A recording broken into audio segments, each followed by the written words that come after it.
So HTML the language of the web भन्ने छ है यसको बारेमा एकचोटि हेरौँ है त HTML hypertext markup language भन्छ मैले remember that this is just a language, it's not a programming language है यो just a markup language means like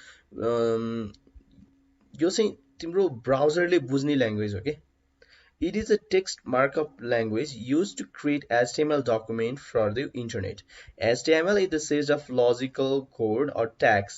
त्यसलाई हामीले tags पनि भन्छौँ markup लाई tags पनि भन्छौँ that are used to define the web browser. Used to define the web browser how to present the information in the web page.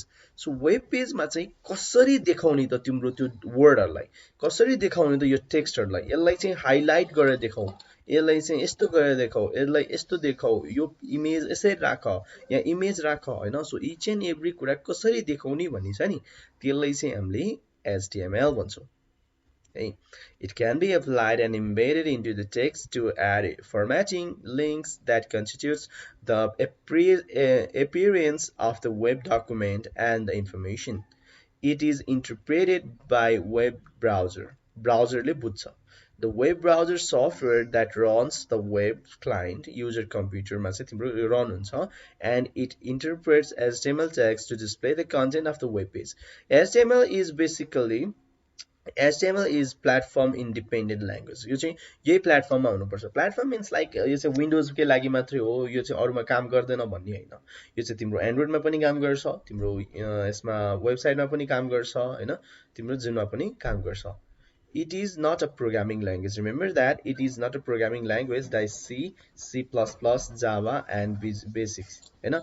Basically, it is a set of markup tag that tells the browser how to display the content. Web page content कसरी देखाउने भने चाहिँ ब्राउजरले भन्ने मात्रै हो. यसमा चाहिँ केही प्रोग्रामिङहरु युज हुँदैन.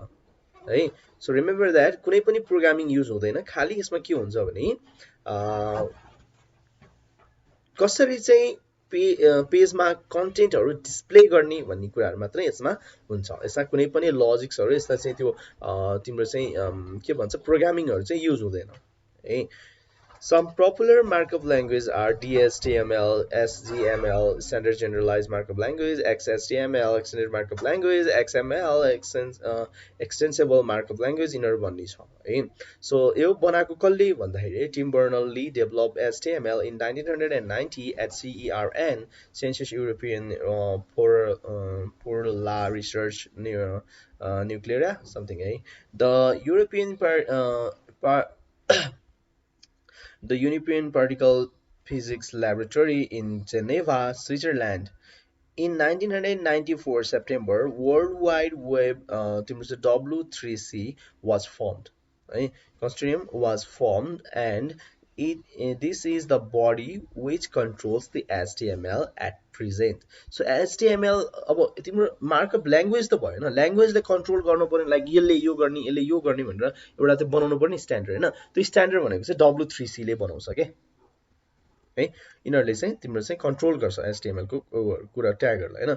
There are different versions of HTML. There are HTML, HTML+, HTML1, 2, 2.3.2, 4.01 and now we have HTML 5.0. It has accessibility to local storage and offline database बनाउन पनि मिल्छ है. HTML 5.0 यो तिमीहरुले केही पनि अपडेट गर्नु पर्दैन automatically updated throughout the browser ब्राउजरले अटोमेटिकली बुझ्ने कुराहरु हो. ब्राउजर अपडेट भइसँगै HTML को चाहिँ कन्टेन्टहरु पनि उनीहरुले सजिलै बुझ्ने हुन्छ है. तिमीले केही पनि गर्नु पर्दैन. सो पहिला चाहिँ यस्तो स्टाइल शीटहरु चाहिँ यसले चाहिँ डिलिट गर्दैन थियो मल्टिमिडिया हाल्न मिल्दैन थियो भने पहिला वर्जनहरुमा चाहिँ अहिले चाहिँ HTML5 ले even it stores the local storage and offline डेटाबेसहरु पनि बनाउन सकिन्छ है. सो अब HTML कहाँ युज हुन्छ? The use of HTML it is used for basic layout creating or designing the web page. Web page बनाउनको लागि युज हुन्छ. Without HTML, the World Wide Web would not be existed. It allows embedding text, images in multimedia, audio, video, and links to other documents and web pages. It provides a means to create a structured document by using a paragraph, character, formatted links, and lists. It can embed scripts such as CSS, JavaScript, which affect the behavior and design of the web page. So यसको बारेमा हामी सबै हामीले पढ्छौँ है.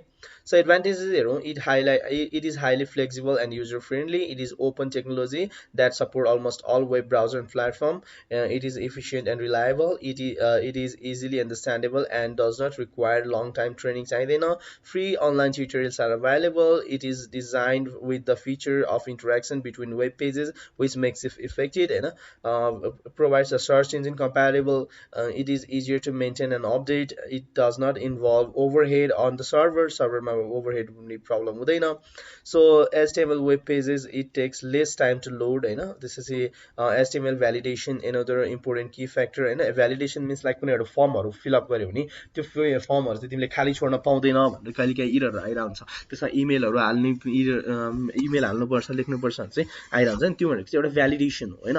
So valid गर्ने तिम्रो डेटाहरु युजरसँग लिँदैछ भने त्यो डेटाहरु चाहिँ ठिक छ कि छैन, करेक्ट वेमा प्रेजेन्ट भएको छ कि छैन भनेर चाहिँ तिम्रो त्यो डेटाहरुले चाहिँ भ्यालिडेसन गर्ने काम चाहिँ HTML मा गर्न सकिन्छ. There are few new features that has been added in the HTML 5.0 such as local storage हैन. तिम्रो यो ब्राउजरमा स्टोरेज बनाउन मिल्छ. त्यस अफलाइन डेटाबेस त्यो ब्राउजरमा नै अफलाइनली नै तिम्रो नेट बिना नै तिम्रो चाहिँ त्यो कन्टेन्टहरु चल्ने बनाउन मिल्छ. अनि क्याशिङ अनि this is Jio location integration, तिम्रो चाहिँ कुन ठाउँमा छ भनेर लोकेसन पनि इन्टिग्रेट गर्न मिल्छ र क्याशहरु पनि राख्न मिल्छ है. सो बट डिसएडभान्टेज भनेको चाहिँ it is complex to design and attractive web page just by using HTML मात्र युज गरेर चाहिँ तिम्रो चाहिँ उ बनाउन चाहिँ सकिन्न, राम्रो खालको लुकिङ वेबसाइट बनाउन चाहिँ सकिन्न है. यसको लागि you need to have like other programming language, additional programming language पनि चाहिन्छ, just such as हेर त JavaScript, PHP, C#, CSS यिनीहरु पनि चाहिन्छ है. सो सर्भरको लागि चाहिँ हामीले PHP युज गर्छौं. जावास्क्रिप्टमा चाहिँ तिम्रो बटनहरु क्लिक गर्दाखेरि सर्टेन एनिमेसनहरु प्ले हुने यताउति गर्ने चाहिँ तिम्रो चाहिँ जावास्क्रिप्टले गर्छ. यो चाहिँ क्लाइन्ट साइड भयो. CSS भनेको पनि क्लाइन्ट साइड हो, जहाँले चाहिँ HTML लाई चाहिँ अलिकति एट्र्याक्टिभ लुक्स देखाउने चाहिँ हाम्रो स्टाइलहरु देखाउने चाहिँ यो गर्छ. जस्तो यसमा चाहिँ यो ब्लू कलरको टेक्स्टहरु आउने भनेको छ नि, यो टेक्स्टहरु आउने भनेको चाहिँ कसले गर्छ नि, CSS ले गर्छ है. कलर्सहरु यताउता मिलाउने, साइजहरु मिलाउने सबै कसले गर्छ, CSS ले गर्छ है त. सो इनर भनेको चाहिँ अलि डिसएडभान्टेज भयो, अलिकति कम्प्लेक्स हुन्छ. It is difficult to develop a complete website just by using HTML only. HTML मात्र युज गरेर चाहिँ म वेबसाइट बनाउँछु भन्ने चाहिँ अलिकति लगभग गाह्रो छ, धेरै नै. पहिला चाहिँ गर्थ्यो हैन, त्यस्तै अब अहिले चाहिँ यसरी गर्दैन. You need to have the knowledge of this one as well है. यिनीहरु पनि यो ल्याङ्ग्वेजहरु चाहिन्छ. Web development tools like Dreamweaver foundation are used है त. सो HTML मात्र बनाउँछु भनेर हुँदैन, तिमीले चाहिँ यो ड्रिमवेभर भन्ने एप्लिकेसनहरु, फाउन्डेसन भन्ने एप्लिकेसनहरु युज गर्न सक्छौ है. DREAMWEVER हेर त, DREAMWEVER वेभर भन्ने छ. सो यो चाहिँ I don't know this is free or not है. मैले यो चाहिँ युज गरेको छैन अनेस्टली भन्दाखेरि हैन. So yeah is 7 days trial है. यो चाहिँ ट्रायलमा छ यिनीहरु चाहिँ है. सो यसको सट्टामा हामीले अहिले चाहिँ युज गर्ने भनेको म के अहिले युज गर्छु भनेर त्यो प्रोग्रामिङ गर्दाखेरि देखाउँछु हैन. यसले चाहिँ अलिकति सजिलो हुन्छ डिजाइन गर्नलाई भन्छ, बट आई रियली अनेस्टली भन्दाखेरि मैले यो चाहिँ युज गरेको छैन है. So it cannot be used to develop dynamic website. Website dynamic बनाउन चाहिँ सकिन्न. डायनामिक वेबसाइट भने चाहिँ स्ट्याटिक वेबसाइट र डायनामिक वेबसाइट भन्ने हुन्छ हेर दुईटा है. स्ट्याटिक वेबसाइट भनेको जस्तो यो पेजको कन्टेन्ट कहिले पनि चेन्ज हुँदैन, यो पेजको कन्टेन्ट कहिले पनि चेन्ज हुँदैन भनेदेखि त्यसलाई हामीले स्ट्याटिक कन्टेन्ट भन्छौं अथवा स्ट्याटिक वेब पेज भन्छौं. डायनामिक वेब पेज भने चाहिँ कस्तो भने यसको वेब पेज, यसको पेजको कन्टेन्ट चाहिँ चेन्ज भइरहन्छ. लाइक जस्तो तिम्रो चाहिँ अब भनौं न यहाँनिरको पेजको कन्टेन्टहरु चाहिँ चेन्ज भइरहन्छ भनेदेखि यो पेजको कन्टेन्टहरु चाहिँ यस्तो चेन्ज भइरहन्छ भनेदेखि यसलाई चाहिँ हामीले चाहिँ के भन्छौं, डायनामिक भन्छौं. जस्तो हाम्रो फेसबुकको हुन्छ नि, फेसबुकमा चाहिँ तिम्रो यो फर्स्टमा एउटा हेरेछ भने एकछिनपछि फेरि अर्को आउँछ हैन. जस्तो फर्स्टमा एउटा पेज आइराछ भने फेरि अर्कोचोटी अर्को पेज आउँछ. जस्तो यो पेज आइराछ भने एकछिनपछि फेरि अर्को पेज आउँछ नि हैन. सो त्यसलाई भन्छौं हामीले चाहिँ त्यसलाई के भन्छ हामीले डायनामिक वेब पेज भन्छौं हैन. सर्टेन टाइम इन्टरभलमा चाहिँ अथवा तिम्रो पेज चेन्ज भइरहन्छ नि त्यसलाई चाहिँ हामीले डायनामिक वेब पेज भन्छौं. भनेदेखि तिम्रो पेजको कन्टेन्ट चेन्ज हुँदैन, जस्ताको त्यस्तै हुन्छ भनेदेखि त्यसलाई चाहिँ हामीले स्ट्याटिक वेब पेज भन्छौं है. यु रिमेम्बर दैट है. डायनामिक वेब पेज भनेको जस्तो जुन चाहिँ पेजको चाहिँ कन्टेन्टहरु चेन्ज हुन्छ त्यसलाई हामीले चाहिँ डायनामिक वेब पेज भन्छौं हैन. स्ट्याटिक वेब पेज मिन्स चाहिँ त्यो पेजको कन्टेन्ट चेन्ज हुँदैन भने त्यसलाई चाहिँ हामीले स्ट्याटिक वेब पेज भन्छौं है. It only defines page layout. यसले चाहिँ पेज लेआउट मात्र डिफाइन गर्यो हैन. And makes possible easy browsing through hyperlinks. हाइपरलिंक्सबाट चाहिँ ब्राउज गर्न सकिन्छ भन्छ. it is only a scripting language. Scripting language मात्रै हो है यो. It cannot be used as a programming language. Programming language जसरी use गर्न मिल्दैन. There is no complete acceptable in the standard for HTML. HTML को 100% यही नै हुनुपर्छ भने चाहिँ acceptable standard चाहिँ छैन भन्छ. There may be incompatibilities of HTML. HTML चाहिँ सबैले चाहिँ incompatible support गर्दाखेरि incompatible हुन्छ, हुन सक्छ, inconsistency हुन सक्छ है. कहाँनिर चाहिँ तिम्रो चाहिँ यो डेटालाई प्रिन्ट गर्दाखेरि चाहिँ तिम्रो फुल फर्मेटमा देखाइदिन्छ. लाइक तिमीले यहाँनिर जस्तो देख्छौ नि, काहीँ चाहिँ तिम्रो चाहिँ फुल एउटा चाहिँ पेजमा देखाउँछ भने काहीँ चाहिँ तिम्रो के भइदिन्छ भने त्यो हाफ पेजमा आइदिने भइदिन्छ के काहीँ चाहिँ, अथवा त्यो पेज जति देखाएर चाहिँ प्रिन्ट हुने त्यो अर्को ब्राउजरले देखाउँदाखेरि चाहिँ त्यति नदेखाउन सक्छ के. सो त्यस्तो प्रब्लमहरू आउन सक्छ, इन्कम्प्याटिबिलिटिज हुन सक्छ है. सो यसपछि छ अब अब्जेक्टिभ अफ एचटिएमएल को बारेमा कुरा गरौँ. सो एचटिएमएल को खास सिकेर चाहिँ के फाइदा हुन्छ त अनि क्रिएट अ वेब पेज. हामीले वेब पेज बनाउन सक्छौँ, भ्यालिडेट अ वेब पेज, एउटा वेब पेज भ्यालिड गर्न सक्छौँ, पब्लिस गर्न सक्छौँ, ग्राफिक्सहरू इन्स्टल गर्न सक्छौँ, create a link within the pages, एउटा पेजबाट अर्को पेज हामीले लिङ्क बनाउन सक्छौँ, create a table within the page, पेजमा टेबलहरू बनाउन सक्छौँ, हेडिङहरू इन्सर्ट गर्न सक्छौँ, अनि अर्डर अनअर्डर लिस्टहरू हामीले राख्न सक्छौँ, र लास्टमा स्टाइल सिटहरू हामीले चाहिँ युज गर्न सक्छौँ भन्छ है. सो अब हामी कहाँ जान्छौँ भने स्ट्रक्चर अफ एचटिएमएल मा जान्छौँ.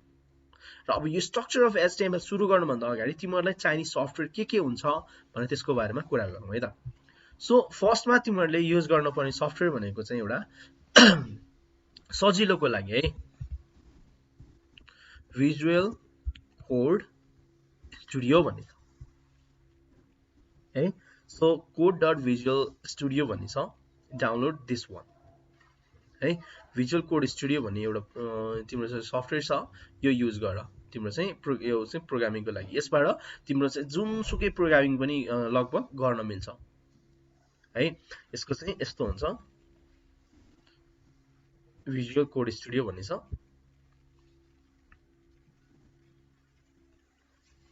सो यस्तो हुन्छ, यसमा चाहिँ तिम्रो डार्ट ल्याङ्ग्वेज, तिम्रो सी प्रोग्रामिङ ल्याङ्ग्वेज होइन, सबै ल्याङ्ग्वेजहरू चाहिँ यसमा चाहिँ गर्न मिल्छ. सो हामीले चाहिँ प्रोग्रामहरू एचटिएमएल टाइप गर्नको लागि चाहिँ हामी यो युज गरौँ है. हामीले हालाकि हामीले चाहिँ टेक्स्ट डकुमेन्ट एउटा सिम्पल टेक्स्ट एडिटरबाट पनि हामीले बनाउन सक्छौँ होइन, बट त्यो गाह्रो तरिका किन जाने, यसमा चाहिँ यो युज गरौँ. यो युज गर्यो भनेदेखि हामीलाई चाहिँ सजिलो हुन्छ. लाइक एउटा कुनै पेज बनाएको छु मैले होइन, त्यसरी यसको चाहिँ तिम्रो चाहिँ यहाँनिर चाहिँ अब एचटिएमएल को बारेमा लेख्नु पर्यो भनेदेखि पहिला यसलाई सेभ गर्नु पर्यो, सर्टेन एउटा कुरा लेखेर, अनि यसलाई म पहिला डेस्कटपमा सेभ गर्छु होइन. यसलाई चाहिँ हामीले के लेख्छौँ भने index.html लेख्छु है. सो यो भनेको एउटा एचटिएमएल पेज हो भने अब यहाँनिर चाहिँ तिमीले प्रोग्रामिङहरू लेख्नलाई, यसको हामी प्रोग्रामिङ मिन्स यसको कोडहरू लेख्न चाहिँ तिमीलाई यसमा चाहिँ सजिलो हुन्छ कि. जस्तो भनौँ न यसमा ल हेर सजिलैसँग तिम्रो चाहिँ एउटा एचटिएमएल को चाहिँ तिम्रो एउटा फर्मेट, एउटा फर्म बन्छ, एउटा चाहिँ एचटिएमएल बन्छ.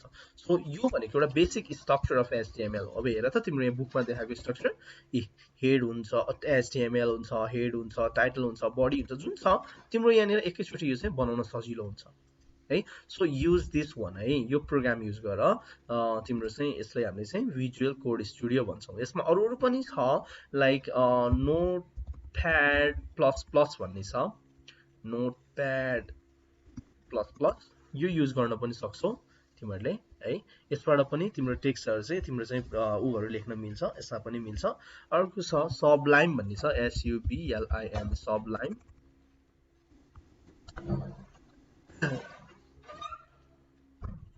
सबलाइम टेक्स्ट भन्ने छ. यसपछि यो युज पनि गर्न सक्छौ तिमीहरूले, सबलाइन टेक्स्ट भन्ने छ, यो युज गर्दा पनि हुन्छ. यो चाहिँ खालि एडिटिङ, टेक्स्ट एडिटिङ सफ्टवेयर मात्र हो है. खालि यस्तो टाइप गर्दाखेरि यो ट्यागहरूलाई चाहिँ तिमीले अलि हाइलाइट गरेर देखाइदिन्छ कि.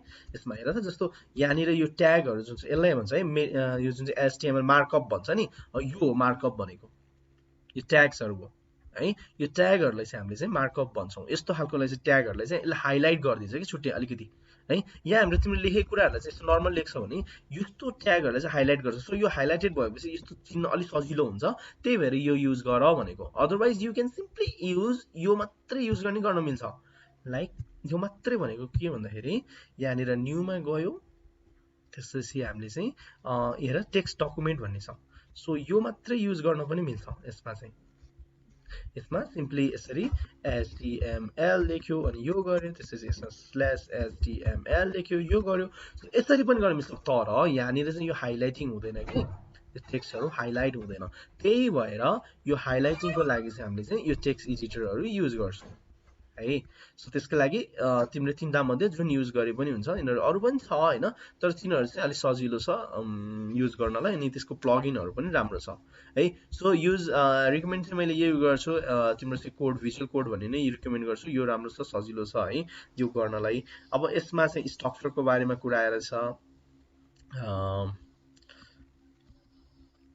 स्ट्रक्चर चाहिँ तिम्रो चाहिँ के हुन्छ भन्ने कुरा छ। यो मैले अब भोलि स्टार्ट गर्छु ल। यो अब नेक्स्ट क्लासमा चाहिँ यो स्ट्रक्चरदेखि स्टार्ट गरिदिन्छु। आज तिमीहरूलाई धेरै भयो जस्तो लाग्यो। सो नेक्स्ट क्लासमा चाहिँ मैले यहाँदेखि स्टार्ट गरेर तिमीहरूको चाहिँ यो एचटिएमएलको ट्यागहरूको बारेमा होइन, यसले चाहिँ के गर्छ, यसले के गर्छ, यो के हो, यो किन लेखेको, यसले के गर्छ भनेर इच एन्ड एभ्री कुराहरू चाहिँ हामीले चाहिँ नेक्स्ट क्लासमा चाहिँ पढाउँछ है त। Next class means I think Sunday हो, सन्डे है नेक्स्ट क्लास भनेको। सो सन्डे चाहिँ मैले तिमीहरूलाई चाहिँ यिनीहरूको बारेमा चाहिँ एक्स्ट्रा चाहिँ तिमीहरूको चाहिँ क्लास लिइदिन्छु है त। ठिक छ। आज जम्मा 14 जना मात्रै हुनुभएछ, घटेर छ।